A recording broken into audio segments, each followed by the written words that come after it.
नित्यानंद श्री अद्वैत गदाधर शिवासादि गौर भक्त वृंद। हरे कृष्ण कृष्ण कृष्ण हरे हरे, हरे राम राम राम हरे हरे, हरे कृष्ण कृष्ण कृष्ण हरे हरे, हरे राम राम राम हरे हरे, हरे कृष्ण कृष्ण कृष्ण हरे हरे, हरे राम राम राम हरे हरे। श्रीमद् भगवद गीता 18 अध्याय 2 गीता का सार, श्लोक नंबर 12। न त्वेवाहं जातु नासं न त्वं नेमे जनाधिपः, न चैव न भविष्यामः सर्वे वयमतः परम। ऐसा कभी नहीं हुआ कि मैं न रहा हूँ और या तुम न रहे हों, अथवा ये समस्त राजा न रहे हों, और न ऐसा है कि भविष्य में हम लोग नहीं रहेंगे। तात्पर्य जगत गुरु श्रील प्रभुपाद जी महाराज की जय, गुरु महाराज की जय। वेदों में कठोपनिषद में तथा श्वेताश्वर उपनिषद में भी कहा गया है कि जो श्री भगवान असंख्य जीवों के कर्म तथा कर्म फल के अनुसार उनकी अपनी अपनी परिस्थितियों के पालक हैं, वही भगवान अंश रूप में हर जीव के हृदय में वास कर रहे हैं। केवल साधु पुरुष जो एक ही ईश्वर को भीतर बाहर देख सकते हैं, पूर्ण एवं शाश्वत शांति प्राप्त कर पाते हैं। नित्यो नित्यानां चेतश्चनानां एको बहूनां यो विदधाति कामान् तमात्मस्थं येनुपश्यन्ति धीरास्ते शांति शाश्वती नेत्रेषां। कठोपनिषद 2.2.13 में लिखा है। जो वैदिक ज्ञान अनुष्ठान अर्जुन को प्रदान किया गया, वही विश्व के उन समस्त पुरुषों को प्रदान किया जाता है जो विद्वान होने का दावा तो करते हैं, किंतु जिनकी ज्ञान राशि न्यून है। भगवान यह स्पष्ट कहते हैं कि वे स्वयं अर्जुन तथा युद्ध भूमि में एकत्र सारे राजा शाश्वत प्राणी हैं, और इन जीवों की बद्ध तथा मुक्त अवस्थाओं में भगवान ही एकमात्र उनके पालक हैं। भगवान परम पुरुष हैं तथा भगवान का चिर संगी अर्जुन एवं वहाँ पर एकत्र सारे राजागण शाश्वत पुरुष हैं। ऐसा नहीं है कि ये भूतकाल में प्राणियों के रूप में अलग अलग उपस्थित नहीं थे, और ऐसा भी नहीं है कि ये शाश्वत पुरुष बने नहीं रहेंगे। उनका अस्तित्व भूतकाल में था और भविष्य में भी निर्बाध रूप में से बना रहेगा।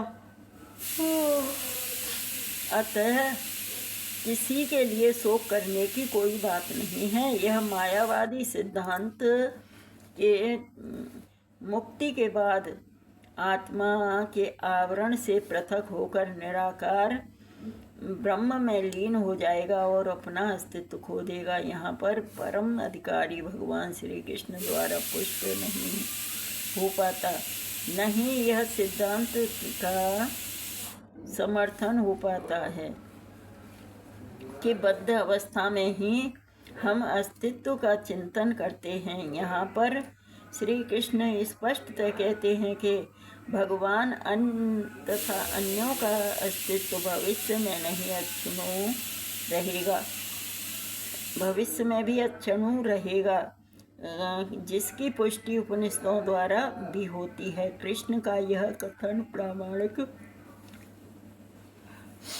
प्रामाणिक है, क्योंकि कृष्ण मायावश्य नहीं है।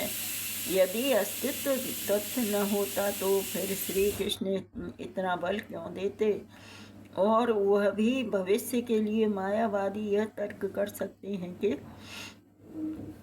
कृष्ण द्वारा कथित अस्तित्व आध्यात्मिक न होकर भौतिक है।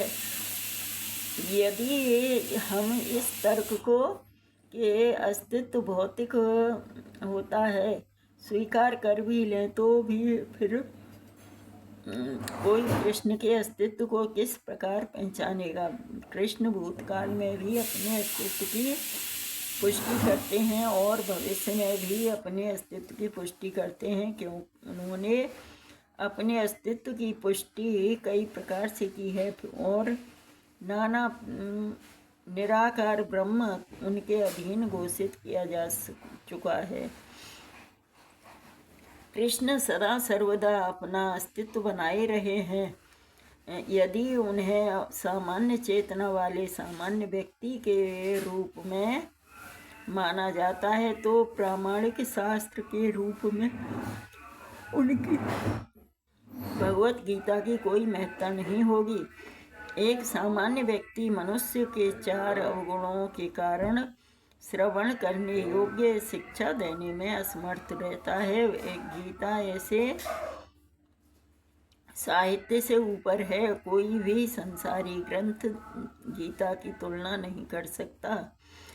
श्री कृष्ण को सामान्य व्यक्ति मान लेने पर गीता की सारी महत्ता जाती रहती है। मायावादियों का तर्क है कि इस श्लोक में वर्णित द्वैत लौकिक और शरीर के लिए प्राप्त हुआ है, किंतु इसके पहले वाले श्लोक में ऐसी देहात्म बुद्धि की निंदा की गई है। एक बार जीवों की देहात्म बुद्धि की निंदा करने के बाद यह कैसे संभव है कि कृष्ण पुनः शरीर पर उसी वक्तव्य को दोहराते। अतः यह अस्तित्व आध्यात्मिक आधार पर स्थापित है और इसकी पुष्टि रामानुजाचार्य तथा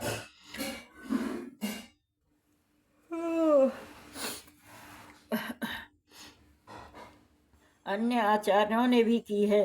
गीता में कई स्थानों पर इसका उल्लेख है कि यह आध्यात्मिक अस्तित्व केवल भगवत भक्तों द्वारा ज्ञेय है।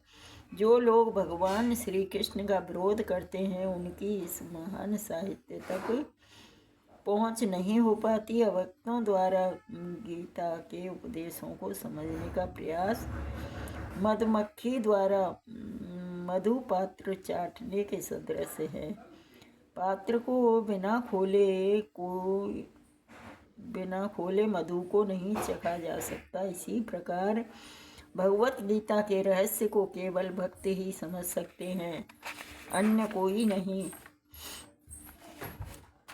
जैसा कि इसके 4th अध्याय में कहा गया है, नहीं गीता का स्पर्श ऐसे लोग कर पाते हैं जो भगवान के अस्तित्व का ही विरोध करते हों। अतः मायावादियों का द्वारा गीता की व्याख्या मानो समग्र सत्य का पराशर भ्रामक निरूपण है। भगवान चैतन्य महाप्रभु ने मायावादियों द्वारा की गई गीता की चर्चा को पढ़ने का विरोध किया है और चेतावनी दी है कि जो कोई ऐसे मायावादी दर्शन को ग्रहण करता है वह गीता के वास्तविक रहस्य को समझ पाने में असमर्थ रहता है। यदि अस्तित्व का अभिप्राय अनुभवगम्य ब्रह्मांड से है तो भगवान द्वारा उपदेश देने की कोई आवश्यकता नहीं थी। आत्मा तथा परमात्मा का द्वैत शाश्वत तत्व है।